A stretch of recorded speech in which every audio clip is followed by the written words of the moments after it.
All right, I have a confession to make.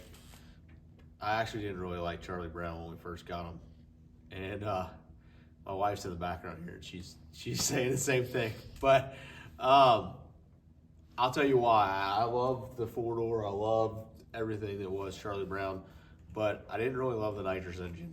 I knew that it was going to be a lot harder to do what we wanted to do. We had already been really successful with turbo combos. You know, we had won a championship.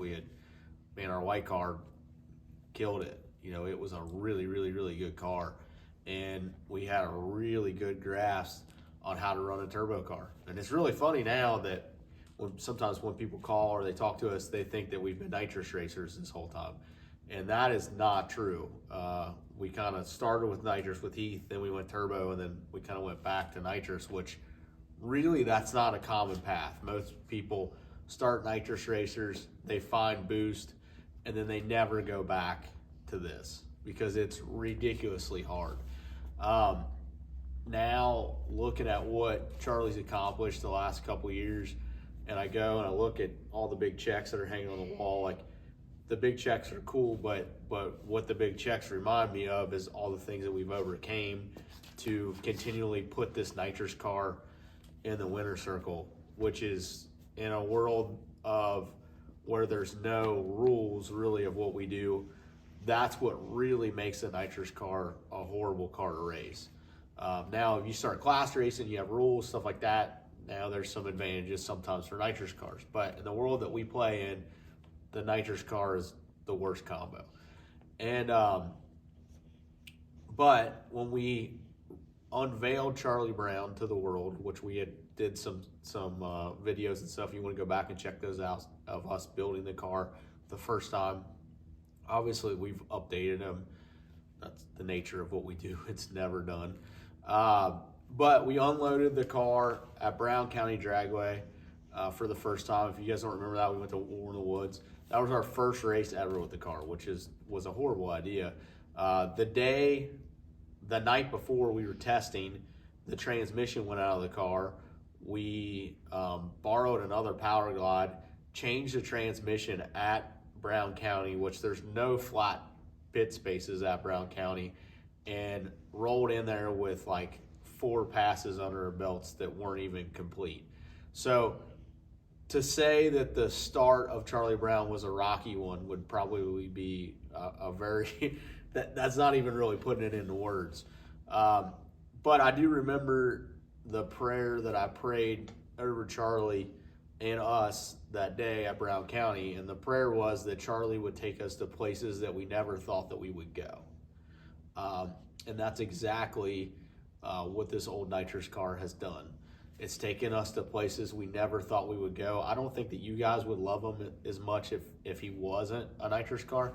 I don't think that I would love him as much if he wasn't a nitrous car. I've learned to love nitrous. I've learned to love the process. I mean, I'll compare it like this. It's like if you go in the woods and you take a chainsaw and you cut a tree down, that's satisfying. But if you cut that same tree down with an axe, it's a lot more satisfying. And every time that we take this thing out, I feel like that we are taking an axe to a tree and not a chainsaw. And obviously you guys have watched and we've got better at it. But the things that I love about it is a lot of times in life, we want to change our situation to something that we think would be better. But there's actually a lot of power and there's a lot of growth in going into a situation that you're not necessarily comfortable with because it pushes you to be better.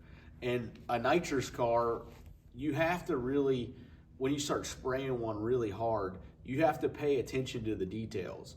You know, we're weighing bottles before and after the run. Timing is such a huge thing.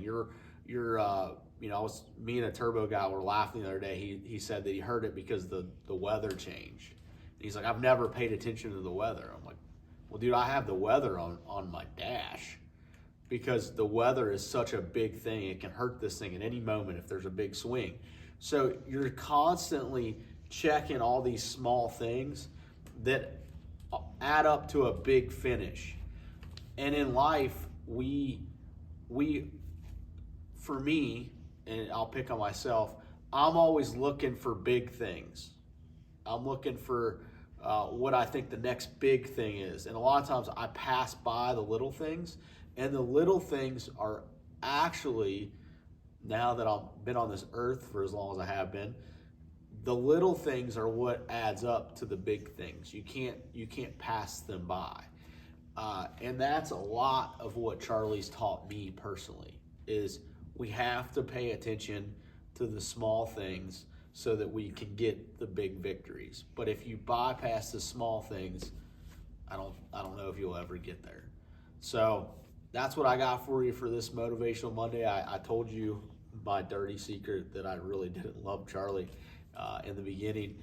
And yeah, we appreciate you guys watching. We're trying to get more content out.